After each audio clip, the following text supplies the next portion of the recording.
Hello, everyone. Cecil Martin here. Hey, this is Hunter Henry. What's up, man? This is Max Crosby, part of Raider Nation. Hey, this is Ross Tucker, former NFL offensive lineman. Hey, it's Tyler Lockett of the Seattle Seahawks. Hey, this is Jerry Judah, wide receiver for the Denver Broncos, and you're listening to the 14-Yard NFL Podcast.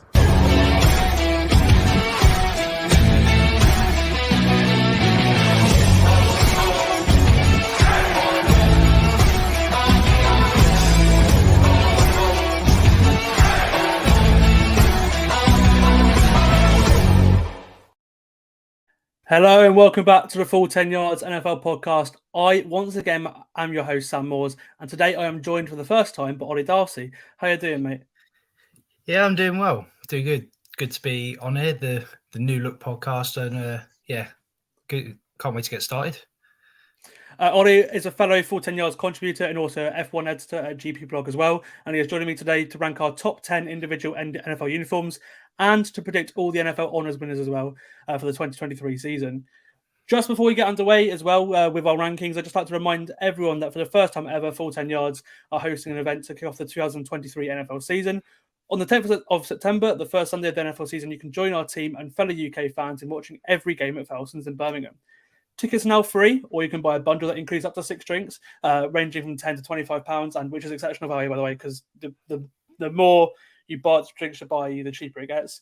And so come along and meet some fellow UK-based NFL fans and us as well. Meet the team and beat me at a game of pool because I'm awful. So as Ollie well knows, we'll also be giving away prizes such as Madden NFL 24 and an NFL jersey of your choice too throughout the night. So stay tuned for that too. Visit www.full10yards.co.uk to sign up for tickets now. We're both going to be going. You looking forward to it, Ollie? Yeah, no, I've been trying to get time off, trying to get down there, and it's going to be a real good one. Hoping for the right results, but it should be good. Yeah, both our Dolphins and Packers are in the late window as well, so we'll both be glued to those games. Yeah. Right, well, without further ado, let's pick our top 10 NFL uniforms, starting with your number 10, Ollie. Yeah, so my number 10, I think I'd put all the home and aways in the lower part. So I'd gone for Patriots home at number 10. I had a look through all of them before we started this. And there aren't too many home and away kits that I'd choose to be in the top 10. But I saw that the dark blue that they have. And I really like the look of it. I think it's clean, lovely. And I think that's in my top 10. Yeah, I agree with you, mate. It's a nice jersey. I did a tier list, basically just ranking every single one, and it took me ages today, and it was in my good tier list. So it was in my good tier. So I do like it, and it's a lot better than the old one with the silver as well. I think that one was a lot cleaner because it was their colour rush before, and then they made it their permanent jersey a couple of years ago. My number 10 is the Raiders home jersey. It's a classic, isn't it? It's a worldwide brand. The silver and black is iconic. It's one of the only sets of uniforms as well that does 2 colors really well, because a lot of the time when it's 2 colors, it's just blue and white, or even like the Chiefs is red, white, and yellow, for example. And I think it's actually the only regular home or away uniform in this list as well, the Raiders. But yeah, it's just, I think it's the best one. It's it's just slick, isn't it? It's it's so famous. I'm looking at a picture of Devontae Adams here, and even the sort of the captain patch is silver. Oh, that's so cool. I know one of the captain patch is white or the opposite color of the team, but it looks awesome. So I like the Raiders at 10. Do you want to go for your number 9, Ollie? Yeah, go for. I had to put them in here. I had to put Green Bay in here. Now, their home kit would be my number 9. Their color rush is nice, but you can't beat the classics, like you said with the Raiders. And that green and gold is just synonymous with NFL history, isn't it? I mean, I'm probably biased as a Packers fan, but I love it. That's what I've grown up watching, and I think don't fix what isn't broken, and that's solid number 9. Beautiful green and gold. Yeah, it was this close to getting on my list as well, so it is a beauty. My number 9 is staying in the NFC North. It's the Chicago Bears throwback. So it's their white one with the stripes on the sleeves and the stripy socks as well. They don't wear it often. I'm not sure if they do still wear it, but I think they wore it a couple of years ago. It's one of those ones that you just sort of wear on occasion. But it is an absolute beauty, this one. As you can tell, I like stripes. I'm wearing a stripy t-shirt now with the Yankees logo on it. And these are by far the most stripy uniform in the league as well, but not many at all of the stripes. But yeah. And it's just nice, it's the Bears colours, the blue, the orange, the white, and the numbers are different as well. The number font's different. You don't really see. It's not a lot of the alternate jerseys. They keep the same font throughout, whereas in the Bears one, this is a completely different font. So for that reason, the Bears are my number 9. Yeah, it's a good kit, isn't it? It's a lovely kit. Yeah, your number 8. My number 8 is the Atlanta Falcons alternative. Maybe a little bit low, but I've just got some other colour. I'm just a big blue colour fan. You'll see that in my list as we go up. But I think the red and the black that they fade together, it is just so clean, so beautiful. It might be their high point of their season this year, perhaps their uniform. But with a uniform like that, they're going to look pretty good doing whatever they're doing with that alternative. So yeah, that's my number 8. See, I disagree with you there. I think it's horrible. The fade's awful. Really? Yeah. See, it was literally like in the worst tier for me when I was doing it earlier. So yeah, I'm not a fan. No, it looks lovely and smooth. I think. I don't know how. Yeah, they've done it really nicely for me personally. Sticking with the colour red, my number 8 is the 49ers throwback. It's quite similar to their normal jersey, just with stripes on the side, and the numbers a bit different. It's got like a black edge, but obviously it looks great with the gold throwback. And I think, and so with the gold helmet, and I think either with the gold pants or the white pants, it looks great either. But it's either way. But I think I really like the Niners throwback, and it's one that I look and I just think of Jimmy Garoppolo and Nick Bosa, especially. But no, as you can tell, I quite like the 90s and inspired jerseys. There's quite a few on this list, and yeah, the Niners are my number 1 at 8. What about your number 7, mate? I unfortunately had to go with the New York Jets and their alternative jersey. What, the black one? Yes. Yeah. The all black one. I mean, it is really nice, and I do really like it. It's just clean, slick. I don't like it when teams try to go over the top. If they can just make it clean, slick, one color, that's just perfect, and that's what the Jets have done with this alternative kit. Hopefully, we'll see it quite a lot this season. Yeah, going from all black to all white. My number 7 is the Saints white color rush. It's the white and with the gold numbering and the gold and black stripes. This one just screams to me Alvin Kamara. I think it's the one where he had like a couple of touchdowns in one game in it. It just screams to me Alvin Kamara in the Superdome. That's, and it goes with the helmet really well as well. It's just white, gold, and a little bit of black, but it's a really nice white jersey, that one. Yeah. What about your number 6? My number 6 is the Browns color rush. I just keep having to look over to see what I've picked and what they look like. But the Browns color rush is really, really lovely. I'm a fan of the orange numbers, but the brown color rush all the way through is something I love. I think I will be talking about one of the Browns players a little bit later in the podcast. I think, well, I definitely will. And I think he'll be doing some very nice things in a very nice uniform this year with that colour rush. Yeah, it's an interesting one because obviously it's brown, but you've also got the orange that's in a Browns logo as well. And it's one of those ones that I'm not a fan, but it's not bad. It's not bad by any means. I see it there. Sticking with the colour rush theme, mine is number 6 is the Vikings colour rush. I like the normal Vikings jersey anyway, and that could be here. At number 6 too, because the purple is great. I love the colour purple too. and yeah, just the added sort of yellow numbering just looks great. Purple and yellow is just an iconic color. Teams like the Lakers and LSU, obviously Justin Jefferson going from LSU straight to the Vikings, it's like a perfect fit in that sense, really. But it's just the Vikings have got, and they've got the best helmet in the league as well. The mat with the Viking horn is by far the best helmet in the league too. So yeah, for me, I've got the Vikings color rush at number 6. What about your number 5? I went with the Jags alternative jersey, which I believe is new. They've gone with new threads this season, and they've just gone full light blue all the way down. Said there'd be some blue, and I think that's the first of many for me. But it just looks lovely. All the way down. I mean, I think they're going to shock some people this season. I think they look good. Looks a lovely uniform. Hopefully they wear it quite a lot because I do love that lighter blue all the way through. They'll shock some people. They will shock some people this season. Yeah, the Jags sort of like teal color is great, and obviously they use it a little bit in their black one as well. But yeah, it's nice just to have, like I said earlier, with the Raiders just having 2 colors in one uniform. Just it does look nice. Another one with 2 colors is the Bengals whiteout sort of color rush.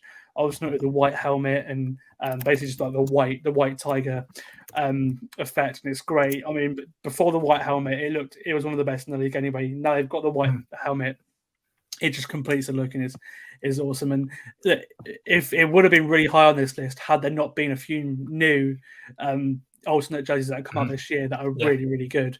But I used to really like this one, and I still do. It's just it's fallen down a bit for me because there are so many good jerseys now. And yeah, that's why. But your number 4, mate. My number 4 is the Steelers color rush. Yes, the nice. all black and a bit of white. I couldn't remember seeing that, or I didn't fully envision it until I was flicking through them this afternoon, and I forgot how lovely it really is. It's just, I saw it and I was like, wow, that's a really nice kit. Black and yellow. It's a really nice kit to look at. Bright yellow colors, just synonymous with the Steelers and that fan base and that franchise. And it's really lovely. Yeah, it's one of those that just pops in prime time. Another one that pops in prime time is the Miami Dolphins Aqua throwback, one of the 2 throwbacks. It's obviously synonymous with the glory years back in the 70s and the sort of Dan Marino years in the 90s and the 80s too. It's just, I mean, I love it. It's the Dolphins Aqua with the orange and white stripes on the side. It was even better when they had the Don Shula patch out as well to celebrate the anniversary there, and obviously his death as well. And it's just, and also with the old school dolphin with the helmet logo as well on the helmet, it's just perfect. And yeah, again, there are 2 other jerseys that I knew that I pushed it down in my rankings really, but I absolutely love the Dolphins throwback. Yeah. On to number 3, mate. My number 3 is Chargers, and their royal blue jersey, their color rush. Yeah. A little bit, I don't know if that's maybe a little bit outside the box, but I saw, again, it was another one that I'd never seen, but I'd never seen it before, I don't think. I saw it and I was just, taken aback by it. There's just some jerseys in the league that do that for you. You just look at it and you're like, even if they're a rival or what have you, you look at them and you can appreciate it and say how lovely it is. And that's what I did when I saw that Chargers jersey, that light blue again. It just absolutely pops out of you. And I love it. Absolutely love it. Yeah, the Chargers uniforms are all great. They don't make my list, but there's quite a few in my honourable mentions that I sort of just missed out. They're awesome. My number 3 is the Tampa Bay Buccaneers throwback, their new creamsicle jersey. They brought it back. It's iconic for years. Fans have been asking to bring it back. The orange, the red. It's a great combo. They've got a new ultimate throwback as well with their mascot on the helmet. It's just going back to, like I said, the 90s like it is with all the other jerseys, and it's very similar to the Dolphins throwback. and it's in the sense that you've got the sort of the block like 90s font, but the face mask being the creamsicle color as well was awesome, and it's just one of the I really am a big fan of them, and I can't wait to see them on. I think Baker Mayfield is going to look ace in that as well. He's one of those QBs that just makes a jersey pop, and it's going to be cool to see Baker in those creamsicles. It would have been cool to see Brady in them as well, but obviously he's a bit too late for that. Yeah. Your number two? Yeah.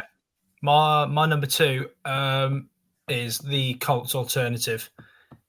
I think this was a real toss-up between number one and number two for me, but I've just put them down into number two, but on another day it could change. The black helmet just brings out their all blue, or their blue jersey, blue leggings. Colts logo, again, just synonymous with NFL. The blue stripe down the middle as well, which I'm seeing for the first time, is absolutely lovely. And that light blue, that royal blue, is just beautiful. Absolutely beautiful. That is a jersey that is going to look so good under the lights in primetime games. Unfortunately, they're probably not going to have that many. But I tell you, Anthony Richardson will look very, very nice in that jersey under the lights. Yeah, it's one of those that I sort of ran it down because it's quite similar to the normal one, but I'm a fan of the normal Colts jersey anyway, so I can see what you're doing. My number two is the new Seattle Seahawks throwback. They're very light blue and green one. It's perfect. The font's different as well. It's going back to I said it's a throwback one, but it's not the same throwback font that you see in the likes of the Dolphins ones and the Bucks ones and the Saints ones. It's different. It's just plain white. And to be honest with you as well, the green's awesome. I actually really like the Seahawks just all green. It's polarizing for your eyes, but it's a good color, and obviously this is what they used to wear back in the day, and I think it's beautiful. I absolutely love the throwback, and the video they did to announce it of Jackson Smith and Jigba as well was first class, and it's very close to being my number one. The only thing that I really wouldn't have against it, obviously we've not seen it on the field yet, so there is that too, and like my number one is like it's just so good, and it's very close to another one that I've had on this list, but there's anything about the number one is an excellent jersey for me, which I'll go into in a minute. But speaking of number ones, your number one. My number one is one that you have already mentioned, but I really liked it. It pained me to put it here, but the Vikings color rush is just it's something special. They've put everything together, and they've just made it into an absolutely beautiful jersey. Those gold numbers, as you mentioned, work so well with the purple. The purple matted helmet is just really nice. It is just so lovely. I honestly couldn't fault it. It pains me to say it as a Packers fan, but that is some lovely work from the Vikings. My number one is the white Miami Dolphins throwback, the one that the one that celebrates the 72 Dolphins that won the Super Bowl. It's excellent. It shows all the attributes of the actual one which came first, but it makes the helmet pop actually, because it's literally just white all the way through. You've got your white, you've got your aqua, you've got your orange. The numbers are awesome as well, with just aqua with an orange, a real dark orange as well. You get the actual proper Dolphins colours, when the normal Dolphins jerseys I think are rubbish because they don't have the original colours. They're just a bit sort of lame. The Dolphins, the colour wise, the colour scheme is one of the best in the NFL, which is what they're both of the throwbacks joiner anyway. But it's just synonymous with the winning Dolphins, and it's nice to see like the likes of Tua and Jalen Waddle in this jersey, because for years they've not been very good at all. And it's an excellent jersey, and for that reason, the Dolphins white throwback is the number one jersey in the entire NFL. There's some good jerseys this year. There are some very nice jerseys. So it was tough. There was a couple of my honourable mentions as well, but there are some beautiful jerseys this year.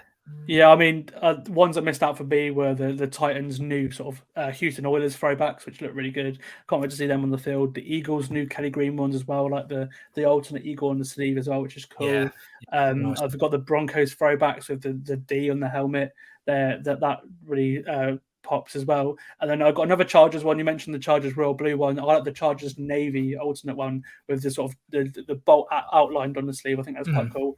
And then my sort of second best home jersey, other than the Raiders, is actually the Chiefs. I love it. It just maybe it's because of Patrick Mahomes, and I'm a massive Patrick Mahomes fan. Yeah. But I see that jersey and I'm just like, wow, like it's one of those, and it's why as well they don't change it. The Chiefs just have. They're all red. They're all white. They have the red and white. And that's it. They don't have any alternates or anything. They just have to stick with tradition, like the Raiders do, really, and the Packers as well. Really, they don't really change it up like the Chargers do, for example. And there's a reason for that because the Chiefs jersey is iconic. Anyone that popped out to you that you just didn't make the list? The Seahawks. Their green color rush. It's a really nice jersey. Just missed out for me. I'm a bit. I like the more darker. Or I like the cleaner, simpler ones. The green pops out and is really cool. Bucks again with their color rush. Their all red color rush was a real close one for me. But just missing out. The Seahawks one was so close to beating Patriots home. It was really close, but very close. There you are, a little bit of fun to start the podcast. And we're going to finish the podcast by picking our NFL award winners that we will see crowned on the Thursday before the Super Bowl NFL Honors. Well, let's get right into it, really. Obviously, Patrick Mahomes won the MVP last year. Ollie, do you have Patrick Mahomes winning the MVP again? Well, you know that I thought Patrick Mahomes wasn't my MVP last year. And it's not going to be it this year either. Oh, I mean, wow. you could every year for the next 10, 15 years, you could say Patrick Mahomes is MVP, couldn't you? I'm going to spice it up and go with the person who I thought was MVP last year for MVP this year in Jalen Hurts.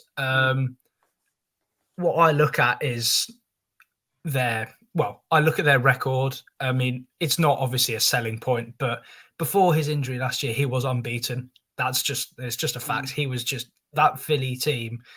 His defense was unbelievable. His O-line's unbelievable. He helped that team tick. They were unbeaten. Got injured. He came in, last game of the season, and they lost that. But he was just there to dust the cobwebs off. I think he would have stayed that way if he wasn't injured. I think they could have gone, 17, 18-0. But that last season came out of nowhere for him, didn't it? It was 22 TDs last year in the air, but the 13 with his legs. I mean, his rushing is just something that lifts that offense and something that he's just brilliant at.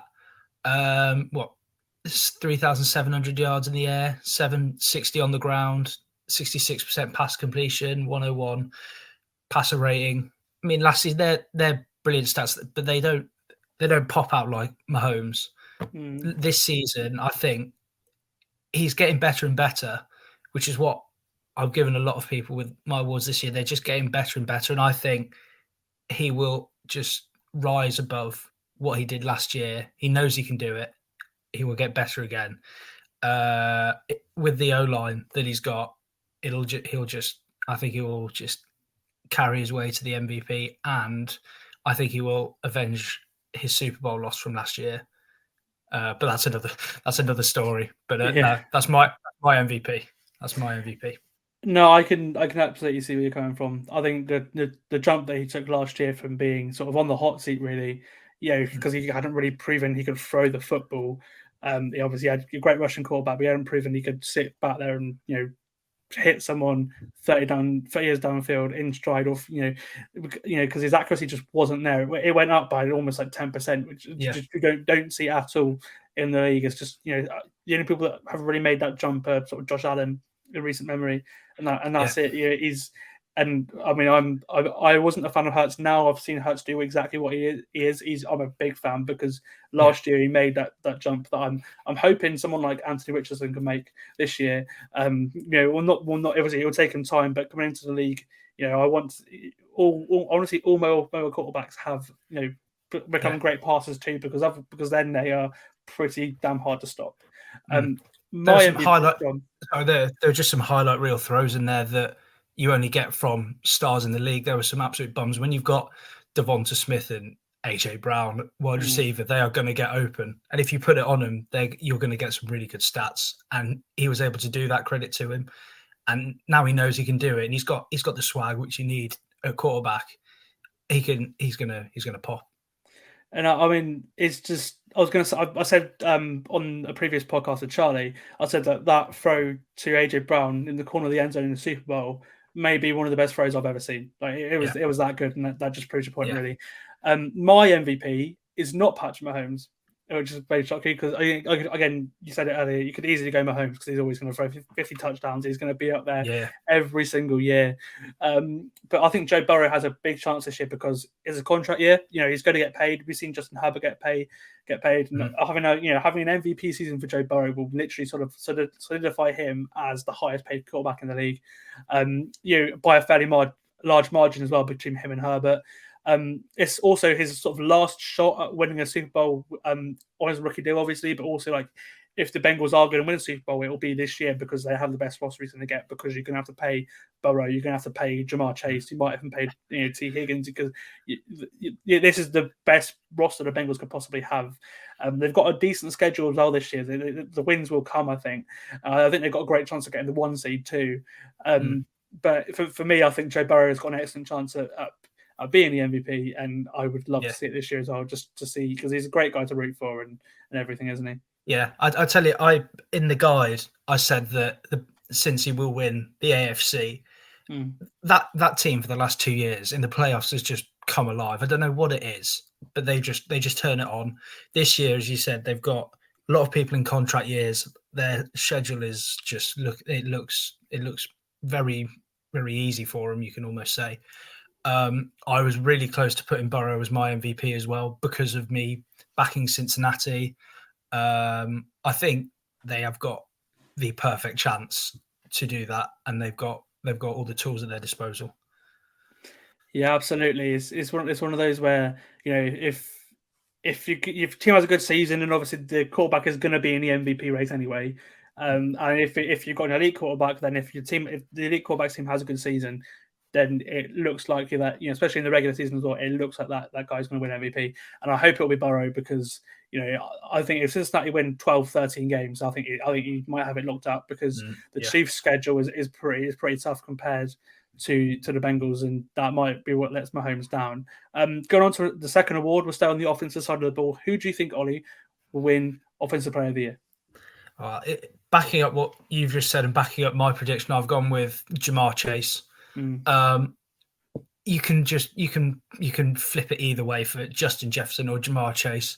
It would be nice if a running back could do it, but I just can't see it. It's been such a wide receiver dominated position and award for so long. As I said, Cincinnati I think will win the AFC. I think it's their time. It is their time, and if Jamar Chase stays healthy, he'll take that title of Offensive Player of the Year. That dynamic that Chase and Burrow have, I'd argue that it is top of the league. It's just bonkers, absolutely bonkers. I mean, he played 5 games less than last year, and he only finished with 400 less yards. So he was on course to to obliterate his record last year. 1,000 receiving yards last year, give or take, 1,400 in 2021, which gave him Offensive Rookie of the Year. He had more receptions in 2022 as well, so he's getting better. His hands are getting better, which is just dangerous. It's so dangerous for the league. Well, it's like, remember when he came into the league as well? They were like, "Oh my god, he's had so many drops," and he just goes and gets Offensive Rookie of the Year, 1,400-yard season. It's just like, as soon as week 1 hit, you're just like, "Oh my god, okay, Jamar Chase is going to be an absolute star." Yeah, you just knew you knew he was going to be that guy with Burrow as well. And as I say, he's more receptions last year with 5 fewer games. He's getting better and better.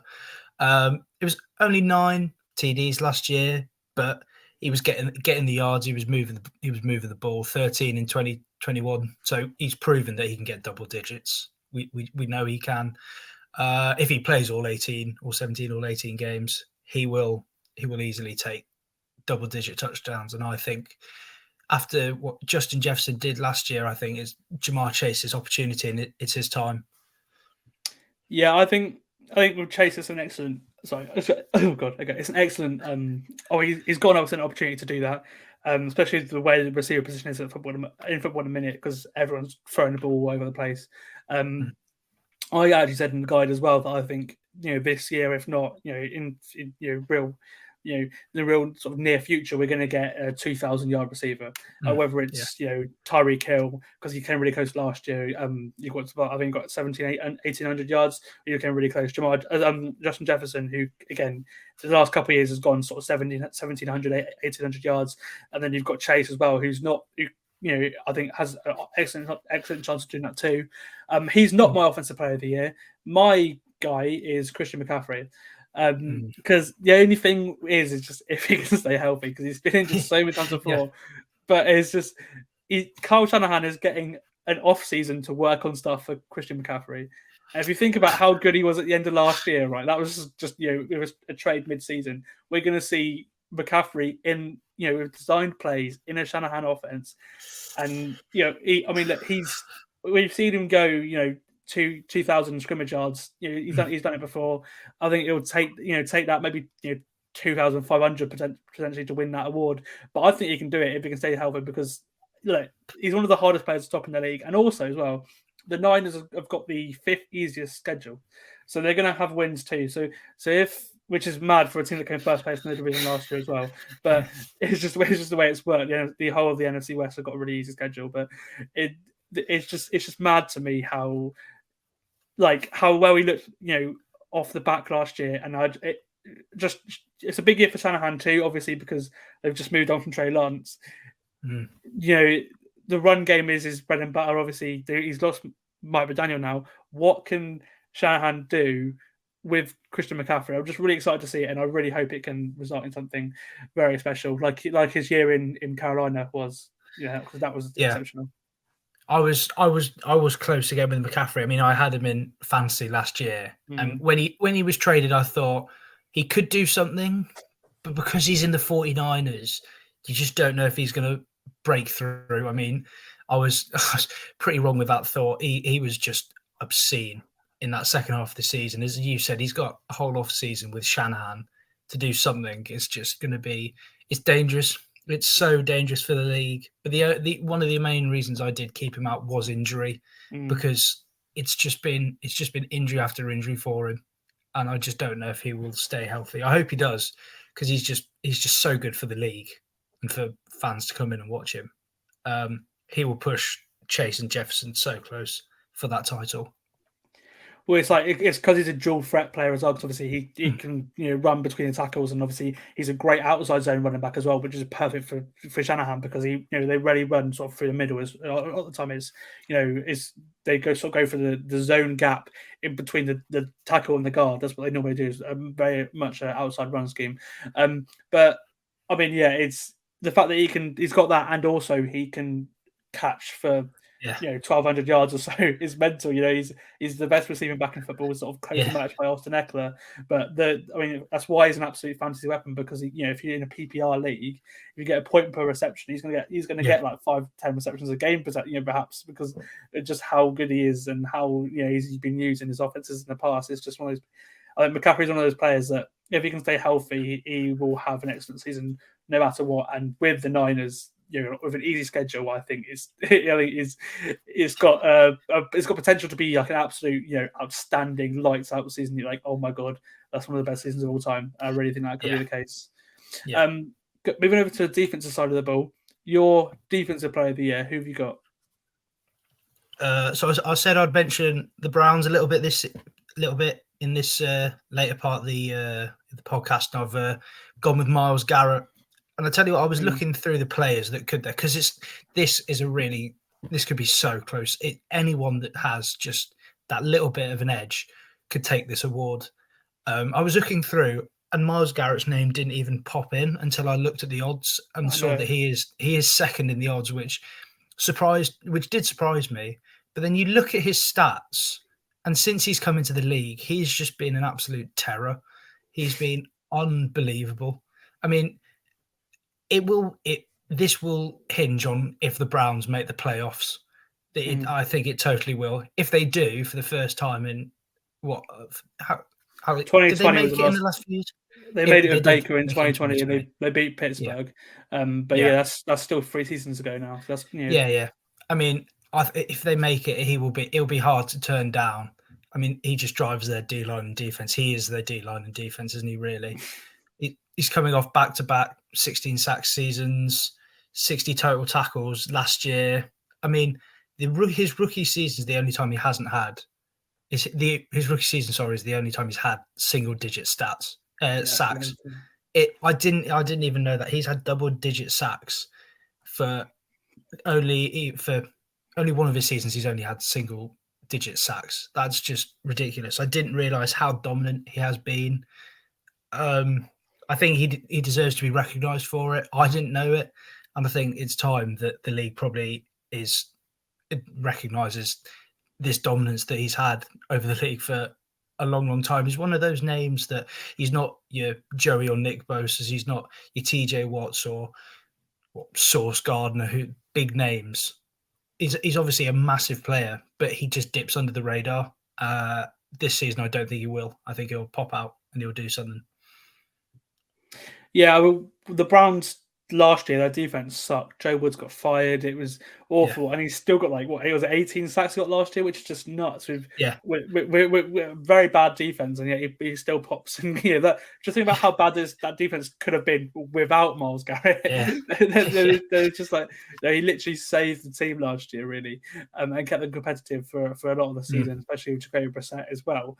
My defensive player of the year is a guy that you've just mentioned. It's TJ Watt.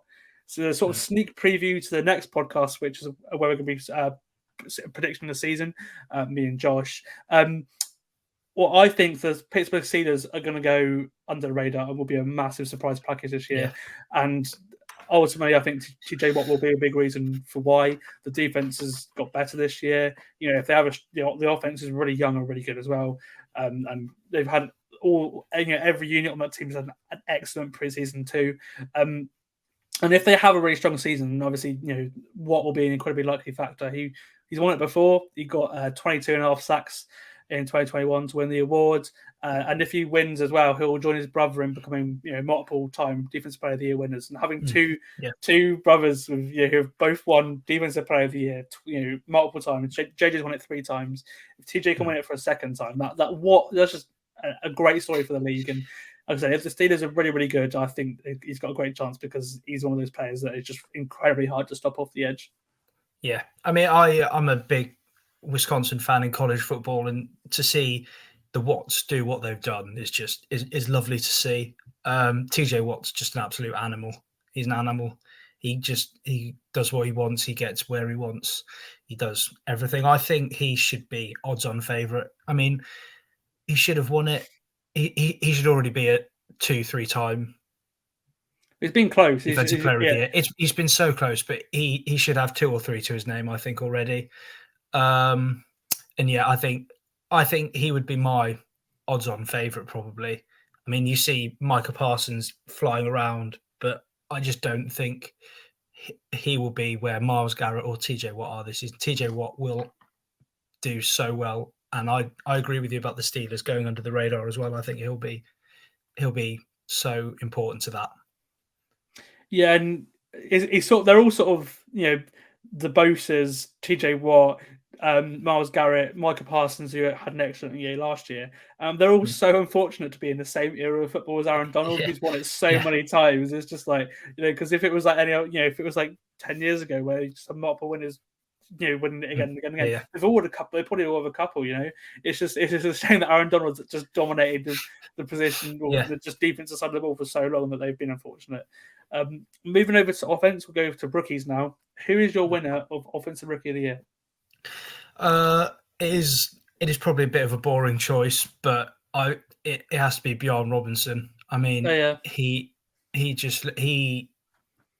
you don't pick running backs in the top 10 unless they have it. I mean, Saquon was the last one, I believe, wasn't he? Yeah, number 4 in 2018. Yeah. I mean, he's been brilliant. Obviously, contract situation, but that's another talking point. But Bijan Robinson, he will be that guy. Falcons obviously see something. He lit up their war room, their draft room, and it's a position of need for them, and they'll lean on him a lot. They'll use him a lot. I mean, he had 1,500 rushing yards in his last college year, 1,800 scrimmage yards, 18 rushing touchdowns. I mean, they are some numbers. I mean, it is college, but they are some numbers even for college. So he'll do something. He'll be very, very good for that Falcons offense that needed a bit of a spark. I mean, they've got Kyle Pitts, but they needed a spark with Robinson, and he will just give them something, and he will help them at least push themselves down the field once in a while. So yeah, I have considered Bijan Robinson. My only thing is I don't know how much he's going to play right away, because you've got Tyler Algier, you've got Cordero Patterson in there as well. You've got the best backfield room in the entire league. You know, with not only with Bijan Robinson, but also those two who have both had 1,000-yard, scrimmage seasons and stuff. I think that it will be a sort of timeshare to start off, and then I think Robinson will probably take over towards the end of the season. And that's my only sort of reason against going for him. But he obviously he's a favourite for a reason, really, isn't it? He's getting drafted in the first round for fantasy for a reason as well, really, isn't it? Just because of the talent, and obviously his pedigree coming out of college. And I think I'm really excited to see how he looks this year in Arthur Smith's run scheme, because obviously it's the most dominant in the league. It was with Derrick Henry, and it has been without Derrick Henry in Atlanta as well. It's sort of one of the only sort of exciting things about the Falcons we've had for a couple of years, really. And going into his third year now, it'd be nice to see that remain the same. My offensive rookie of the year is a bit of a weird one. I've gone for CJ Stroud.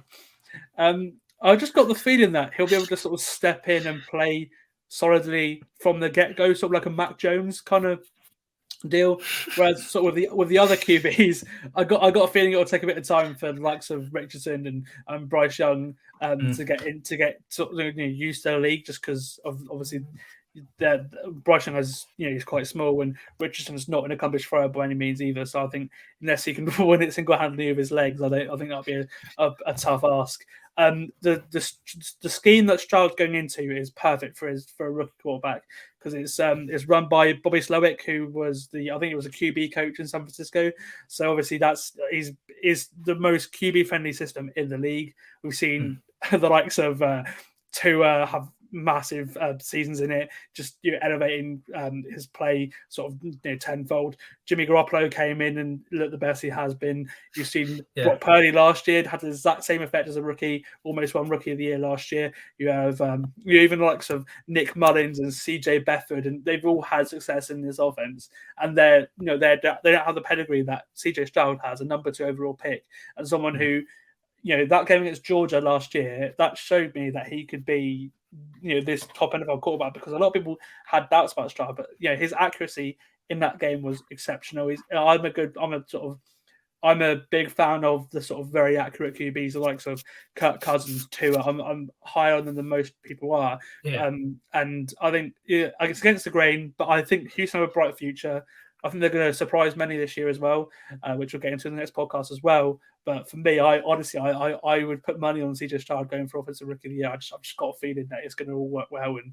And for once, I think, we saw Mac Jones. The other thing as well, his Mac Jones Rookie Year was excellent because he just came in and stepped in and played as in a decent team as a game manager, and it worked. And I think we're going to see the similar thing with CJ Stroud too. Yeah. I mean, I won't say I've watched a lot of CJ Stroud, I can't lie, but if you're getting picked number 2, you even as a quarterback, you've got something there. It's going to be, I feel like this, especially with how many quarterbacks went in the first round, in the first 10 picks. It's going to be like, what was it, 2018 draft, when you had Baker, you had Darnold, Josh Allen, all of those go. It's going to be a real battle. Yeah, Lamar as well. Yeah, I mean Josh Rosen as well. It's going to be a real battle to see who comes out on top. Stroud could easily do it. Bryce Young, Anthony Richardson had the highest upside. He could turn out to be that guy. But Stroud, as you say, he is accurate. He is very, very accurate. And in this league, if you're a game manager, like you said with Mac Jones in his rookie year, it will help you. and Stroud could do that and could easily take the Texans from what the worst record or one of the worst records in the league to a winning record, or at least 8-9, something like that. Yeah, I agree with you there. Going to defensive rookie of the year, who've you got? Now I was really chopping and changing. I was so close to going with Jalen Carter, just because everyone is just shutting him down because of his off-field issues, and rightly so. But if you've got on-field issues like Jalen Carter and you're still getting picked number 9, you are one hell of a player. And if you're sitting behind Fletcher Cox as well, you are going to learn so much. But I just didn't pick him, and I went with Devon Witherspoon instead, because not if you're getting picked cornerbacks, they get picked highly, but number 5 as a cornerback is just very, very high. Well, there's not been many that have been picked in the top 5. The sort of last big guy was Jeff Okudah, and look at Jeff Okudah; he's not really made anything new. He's on his second chance already in Atlanta now. So it's like, it's like I think corner is a position where you draft it highly, but you got to make sure it's there aren't many of them, which is why you do it. And obviously hitting on a guy is huge, and I can see why people have been. Yeah, it's the hardest position in the league, they say, which is understandable, which is why there's so few. But I mean, the Seahawks hit last year with Tariq Woolen, 5th round. What a pick that was. Pete Carroll just has this knack, doesn't he, of finding defensive players and then being absolute studs. I mean, Tariq Woolen, 5th round, that's a diamond in the rough. Devon Witherspoon, they're putting a lot into him, but I feel like he will blossom with Pete Carroll, playing alongside Tariq Woolen, who knows how to perform in the league, especially after not maybe performing as well as in college. I think he will blossom and he will return the number 5 pick that they've put on him in the best way, and he will take Defensive Rookie of the Year. Yeah, and I mean, especially with so Pete Carroll's got a knack of finding defensive players, especially defensive backs, because their whole Legion of Boom defense was built on the likes of Richard Sherman, Earl Thomas, Cam Chancellor. They are all defensive backs, and this year you've got sort of a sort of mini renaissance, like a Legion of Boom 2, because you've got if Devon Witherspoon can hit, you've got him, you've got Tariq Woolen, you've got Kobe Bryant, you got last year as well. And he had a good rookie season too. Then you got 3 young defensive backs starting at corner. That's they'll hopefully you can have them for 5 years or so, 4 or 5 years, obviously the length of their contracts, and build a sort of window here. And that's what Seattle are hoping to do again. Yeah, definitely. If Witherspoon could hit, then I think that would be an excellent story for them. My defensive rookie year, sort of sticking with the Houston Texans theme, I've gone for Will Anderson. He's the current bookie's favourite for the award, and rightly so. Obviously, went number 3 overall. They traded up for him with the Cardinals to go get him, and I think I fall into the mold where I think he's going to have a good season, because everyone's saying he's the most NFL ready prospect. He's ready to. He might not have the upside that Nick Bosa has, for example, but if you can pick anyone to come in and get 10 sacks right away, it would be Will Anderson of any of those pass rushers. Again, similar to sort of mold of Aiden Hutchinson last year, where obviously he didn't go number 1 overall because the athleticism with Trevon Walker was just amazing. Whereas if you look and there's so much potential there, when we know that Anderson's one of those people that he's going to be there, he's going to do it, he's going to get the sacks, and he may not pop out very high, but he's going into the same defensive system that Nick Bosa has been in with D'Amico Ryans. I think D'Amico Ryans won Defensive Rookie of the Year as a player as well. Yeah. So it'd be cool to see D'Amico Ryans coached with Anderson go and win Defensive Rookie of the Year. And I mean, look, he's not played much in the preseason, but in the one game against the Dolphins, he absolutely blew up the running back Savon Ahmed for a sack on Skylar Thompson, and literally, again, he's a running back blocking Will Anderson is just not going to happen in the regular season very often at all. But I think it's more the fact that it's just the way he got off. He was he's like Usain Bolt, just starting that. off the edge. Like the speed was excellent. I think Charlie sent it to the chat as soon as it happened. It's just like you just watch the rush there, and you're just like, how does he? How for a rookie he looks really good. His get off, and I think I've seen that. I was like, okay, I'm going to stick with it. I'm going to go with the boogie's favourite. I'm going to go for Will Anderson. Yeah, I remember you saying on draft night we were there together on draft night. We were so shocked to see the Texans trade up just after picking from 2, going up to 3, and getting their guy.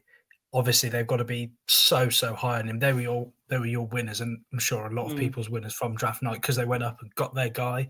Just D'Amico Ryan stamping his authority, and I think that is just going to be so key for them. And I think again he will show that he was worth it. He's shown flashes in preseason, like you said, with that Skylar Thompson sack. Just glimpses there are just so key, and he will just be a brilliant player. Yeah, moving over to the sort of more interesting awards. Let's start with Comeback Player of the Year. Who have you got? And it's not the most interesting pick, but it's just one that I'm sure is going to happen. It's Damar Hamlin for Comeback Player of the Year. I mean, I've written in my notes, there's not much to explain on this one. After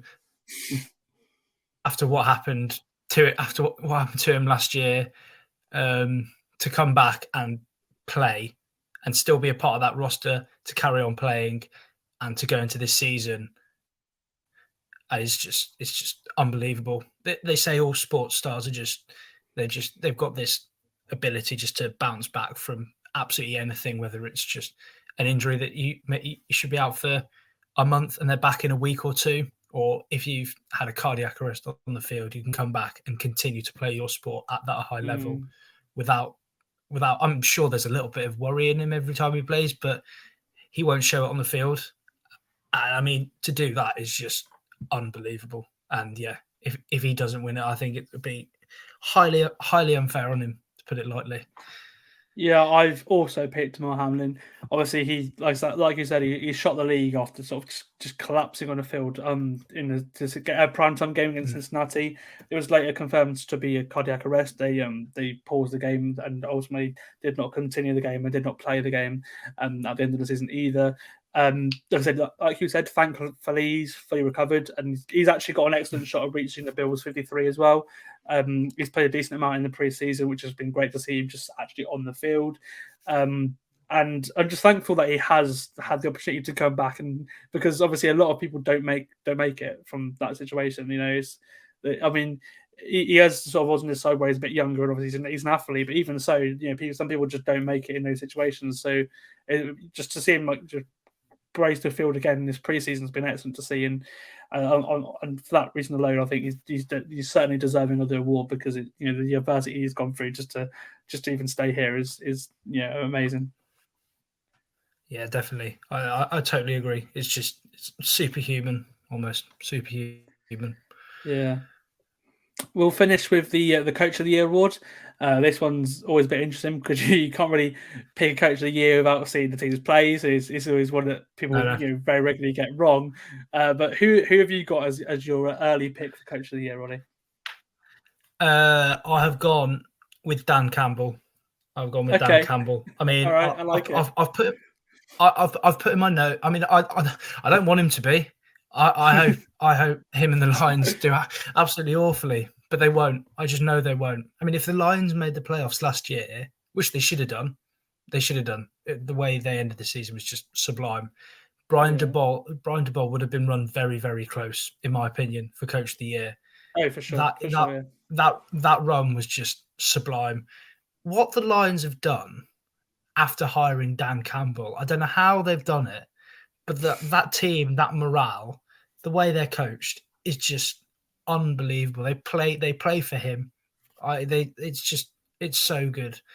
It is so good. As a Packers fan, it really hurts. But the final game week of the season, when all we had to do, the Packers, was winning in, and they showed up to Lambeau Field and they just obliterated us. They really did. We made it look good, but that there was just the perfect coach with a perfect team. It is just a match made in heaven. They're going to do so well this season. I think they will get double-digit wins. I really do.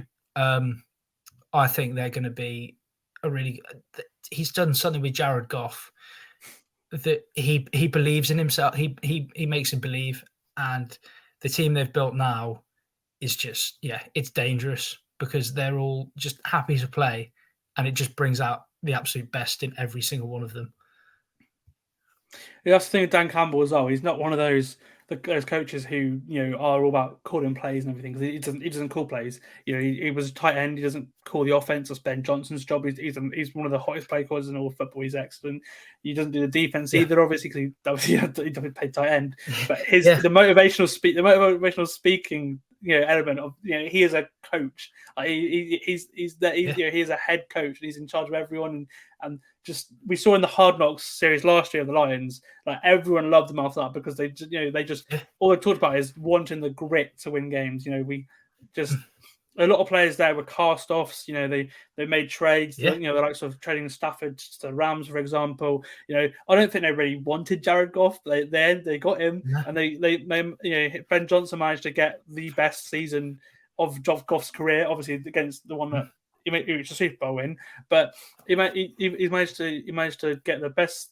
The last 2 years already, especially last year, Goff has looked great. And the receivers there's not one number one receiver, there's not one number one cornerback. The offensive line's awesome, which has been a great, and that's a sort of tough, and the defensive line's good as well. That's a sort of tough team that Dan Campbell wanted to build. But they're different to the other teams in the league, and for that reason alone is why everyone loves them, and that's why I really like your pick. Yeah. I mean, he came in that first press conference biting kneecaps, and I mean he's been biting kneecaps for 2-3 years now, and I mean it's working for him. It's working for him and the Lions, and they're just brilliant. They've been our bogey team for a while, and I think it's going to continue. And I think they're going to be a lot of people's bogey teams this year. Well, they can score points. And hopefully they've spent a lot of money on the defense this year, and hopefully the defense does really, look great. And if it turns up, because last year's defense was awful, but if it turns up, then they're going to have a really good season this year, and that's all they can hope for. My coach of the year is someone who's been in the league for 17 seasons. This will be a 17th season. Mike Tomlin is a coach who is still yet to have a losing season. Like I said, and that streak for me is going to continue. He's going to have a 17th straight winning season, or at least sort of not losing season. He's had a couple of 8 and 8s in there. But for me, like the Steelers made an excellent run at the end of last season, winning all those games. Kenny Pickett looked great. And he's looked great in preseason too. He made a jump midway through the year. He stopped turning the ball over and start pushing the ball downfield more as well. And it was great to see a sort of moment like clicked in his head, like he did with sort of Trevor Lawrence last year, where he after the London game, he just clicked, and then he became one of the best quarterbacks in the league. And I hope we can see Kenny Pickett have a sort of a decent level of play this year, which would be awesome. And they're gonna. They look to be in a really, really big spot. And again, I said last with the TJ Watt thing, look, I'm making no secret now. I think the Steelers are going to make the playoffs. That's all I'm saying now. I'm not saying whether they're going to win the division or not. We'll find out. We'll find out at the end of the week. But for me, I think Pittsburgh they're going to be good enough that Mike Tomlin wins this award, because no one expects Mike Tomlin to be coach of the year. No one expects the Steelers to reach the playoffs, really, because in that division you've got the Bengals, you've got the Ravens, and you've got the Browns as well. Yeah, and I just think they're going under the radar. And he's not. I can safely say now the Steelers aren't going to have a losing record, because this is a better team than last year. It's a better team than they've had the last couple of years, and they've got winning records, or at least been at 500 before the 17th game came in. I'm certain Mike Tomlin is going to keep continuing that streak, and I really do feel like he's got a great chance to coach of the year, because the Steelers are going to surprise people. That's what I think.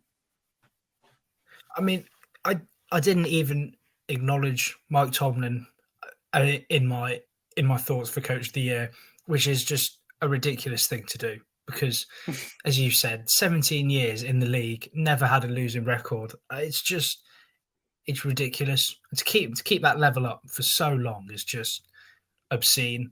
And with the team that the Steelers have had in the last few years, to keep doing that is so good. That's why it didn't even cross my mind, because of the Steelers' poor record. But if he can pick them up and even put them into playoff contention, why wouldn't he have a few votes at least? It's just it's just unbelievable. As you said, Pickett starting to look good, but it's similar to Dan Campbell. Everyone just loves him. They want to play for him, and they want to perform to the best of their ability for him. And he coaches everyone, and he just overlooks that team, and you can tell. And it's just they just ride the crest of his wave. Oh yes, he's one of those coaches that, like, Dan Campbell's one, John Harbaugh's another one. Because John Harbaugh's a special teams coach, he doesn't call offense or defense, and he's managed to keep the Ravens competitive for so long. And the fact we have Harbaugh and Tomlin in the same division it makes his record even more outstanding, because you've always had the Ravens there. Ravens have won. I think they've won a Super Bowl since he's been there. They've been to 2 Super Bowls. I think, and it's just mental in general that you've had the Ravens in there. You've had the Bengals recently as well. You've had the Browns. You had their year of Baker Mayfield as well, and he's sort of kept that consistency. It's just mental.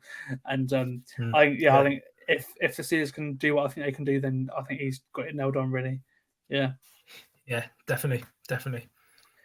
Well, that's it for this podcast. It's been great to have you on, Ollie. It's been nice, and I'll make sure you're a regular guest as well.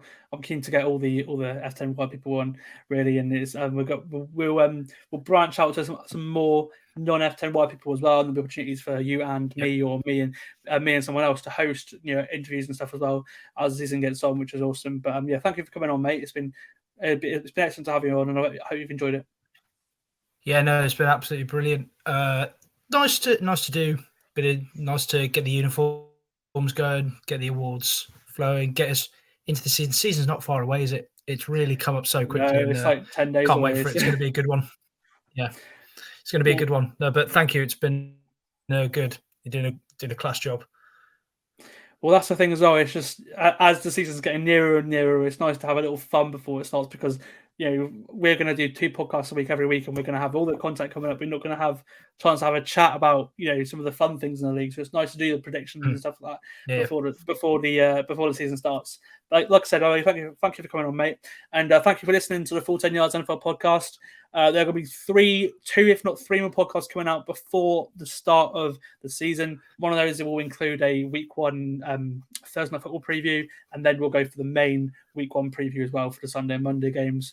But thank you for listening. It's been great to sort of take on this podcast, and I'm glad that you've all kept around listening too. It's been nice to have some retained listeners too, so it's been nice, and I hope you've enjoyed watching it as well. To have a video version on YouTube and on Spotify as well, and all the TikToks and stuff. We're just sort of trying to make the podcast really pop and grow and grow and grow, and it's been nice to have you guys along with me. So thank you for listening. Thank you for watching as well if you're on YouTube, and I've been Sam Moores, and this has been the Full 10 Yards NFL podcast.